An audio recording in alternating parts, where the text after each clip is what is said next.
Hi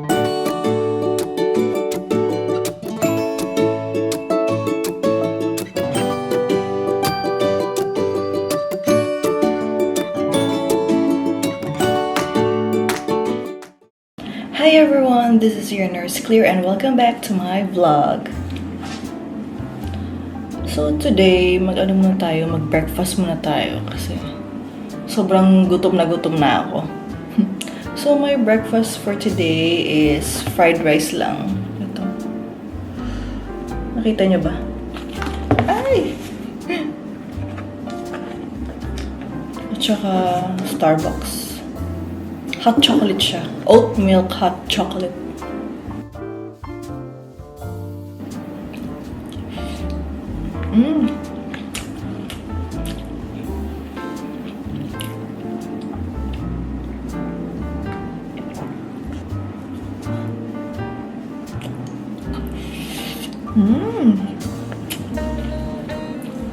So for today's vlog, pag-usapan natin si Ann Curtis. So I'm pretty sure na lahat ng mga Filipino millennials ay kilala siya kasi nag-start siya as a child star dati, 'di ba? Yung pinaka-popular niya na movie was yung Magic Temple yata. Tapos yung name niya doon si Dahlia, which is yung pangalan ng anak niya ngayon.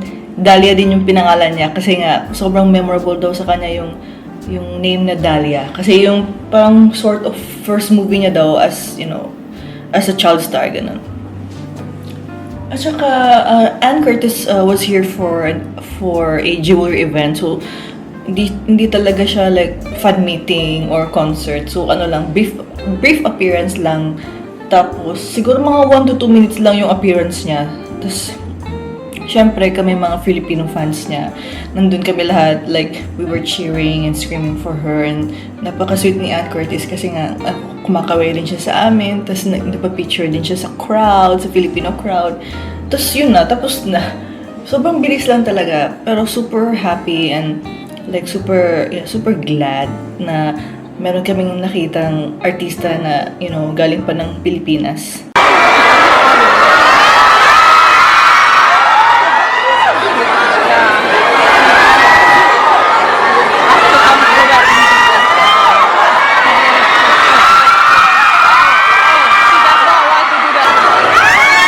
Today, darating may in-order kasi ako na camera, yung Canon camera. Darating siya sa bahay ko. So, later on, mag-unboxing video. Char! Which is ano ba to? The Canon EOS R50. Okay? I believe kapag Canon, talaga, performance level talaga siya. So, first is yung, cord. IFU. So, this is the camera. I really like wide cameras. Hindi ako masyadong fan sa mga black color na cameras. Kasi very common niya kasi, diba? So, gusto ko either white or silver. So, ito yung battery. Yeah, malaki yung battery. Yung strap niya, lagayan ng battery kapag mag-charge ba. Ito yun. Ito yung lens niya. Gold to gold. Ganon. So, ito yung sa mic area kung gusto nyong mas crispy yung sound quality nyo. Viewfinder. Yun.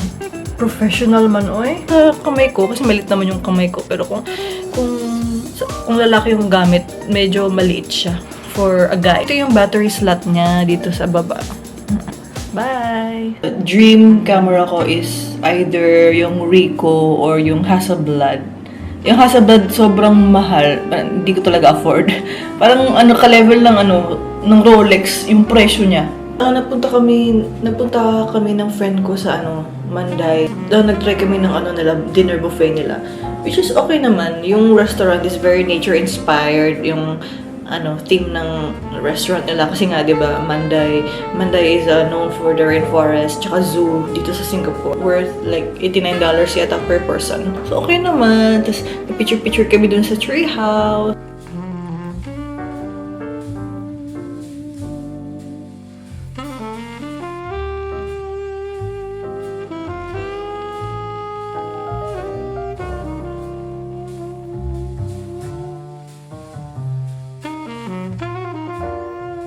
May bilang pa doon sa dulo.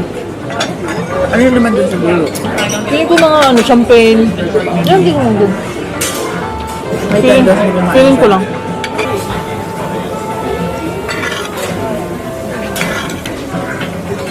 Kuha ko muna. Ako yun ito.